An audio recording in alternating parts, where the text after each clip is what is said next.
Muy bien, Edgardo, entonces, tensión colector emisor me dijiste 12,2 voltios. Tensión en la lámpara, te dio 0 voltios.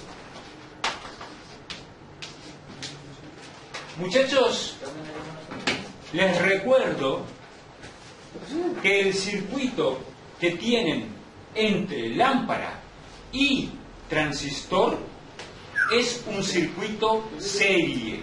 Vuelvo a repetir, por si alguno está medio despistado y no se dio cuenta. Repito, el circuito entre lámpara y transistor es un circuito serie. Por lo tanto, vamos a sumar las tensiones. La llave de base está abierta en el circuito de Edgardo y Juan. Sumo 0 más 12,2 volts, ¿cuánto da? 12,2. Ah, me pensé escuchar mal. Esto de que me haya cortado el dedo me afecta al oído a mí. 12,2 volts. ¿Cuánto tiene tu fuente, Edgardo? 12,2.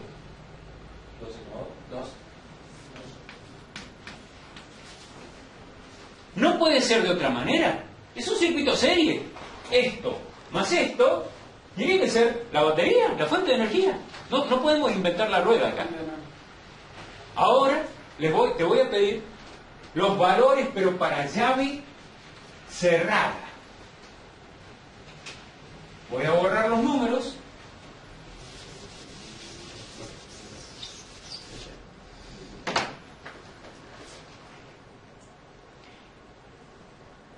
Colector emisor con la llave cerrada es 0,1.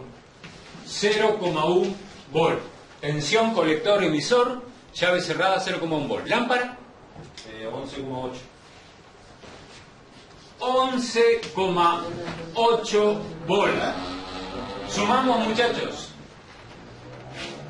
11,9 volt. La tensión de fuente tiene que estar alrededor de los 12 volts, muy probablemente. Fíjense que la suma les da casi la tensión de fuente. Por la resistencia. La pérdida en los cables y en los contactos eléctricos, efectivamente, Hernán. Esto es lo que se mide y debe medirse en un taller sobre un circuito que controla con un transistor alguna carga. El técnico que viene y mide carga y tensión colector emisor a llave abierta y a llave cerrada, es decir, con el circuito energizado aquí en la base y sin energía, tiene que tener unos valores parecidos a estos. Estos números son normales y es indicativo de que el transistor está perfecto. La pregunta que ustedes me van a hacer y me van a decir es, bueno, pero ¿y qué mediríamos si el transistor no está en buen estado? Porque podría ocurrir que alguien tenga un problema. Cuando los transistores se queman, casi siempre entre colector y emisor se produce un cortocircuito. Casi siempre. Es decir, es como si aquí, y vuelvo a hacer un dibujito, atención, hubiera un cable. Imaginen un cable por dentro del transistor. Entonces, cuando llave abierta o llave cerrada, la lámpara siempre va a permanecer encendida. No importa si la llave... Si el transistor está quemado.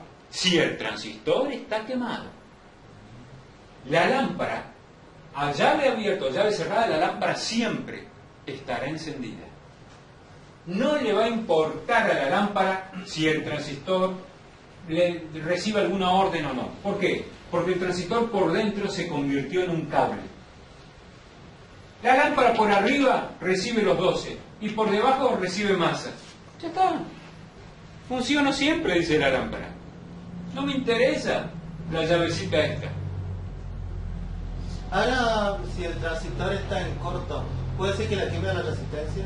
No, No la tengo. no, muy No, difícil. porque ahí se anula el circuito. Sí, sí, acá hay una corriente que se Pero- llama corriente de pero base. cuando vuelve, no vuelve la corriente. No, puede volver. Claro. Ah, es muy difícil, tiene que ser ya una cosa muy violenta, ¿sí? Repito que hay algo que es importante. La mayoría de las veces, muy pocas veces, un transistor se abre. ¿Qué significa? Que esto se interrumpe. Y que ustedes cierran la llave, abren la llave y la lámpara nunca enciende. Eso quizás es más frecuente en un transistor MOSFET, pero en un BJT como este no es tan común.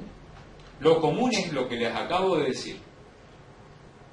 ¿Comprenden entonces cómo distinguir un transistor que está en buen estado, que responde a las variaciones de la llave, y un transistor que está en mal estado, que la lámpara siempre queda encendida?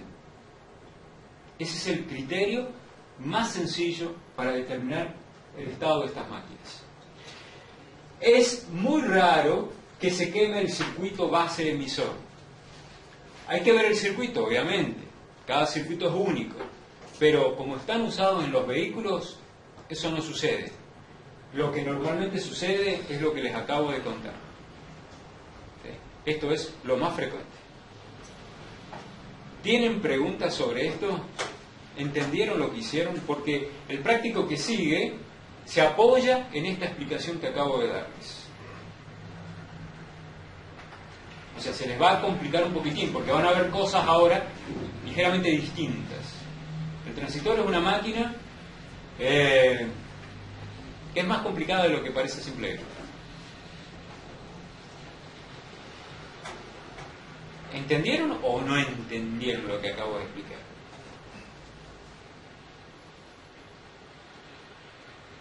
No me dicen nada.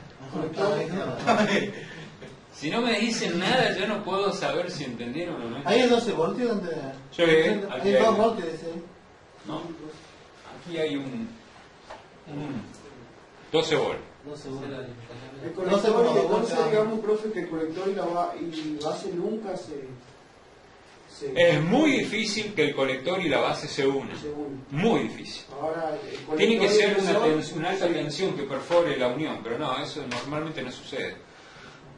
colector y emisor, sí. Te vuelvo a repetir, Hernán, en los circuitos comunes de automóvil, donde los transistores se suelen quemar, eso no sucede.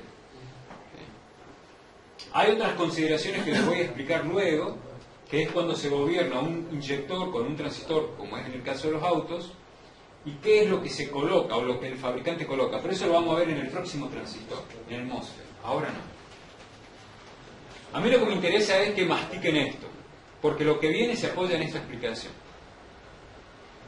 O sea que me tienen que decir de entrada nomás si entienden o no entienden. Lo digo de otra manera. El transistor es un relé electrónico, por decirlo de otra forma. Yo les recuerdo que la clase pasada hicimos una comparación entre el circuito del transistor y el circuito del relé. ¿Eso sería en el NPM? Sí, nosotros usamos NPN para el Pero en curso. el PNP sí se puede. En el PNP es al revés de la la historia. polaridad. Hay que invertir la polaridad de la fuente, o sea, no vamos a entrar en eso. ¿Sí? A mí me interesa que primero aprendan bien esto. ¿Y Ariel, qué pasó con tu circuito? Ahora todavía no. ¿Pero cambiaste el transistor? Sí. No puede ser. Probé los cables, decían, todos los cables. No, tiene que haber un problema de cables. ¿Y el transistor ese está bueno? ¿Está en buen estado ese transistor? A ver, ya vamos a ver. Ahí no.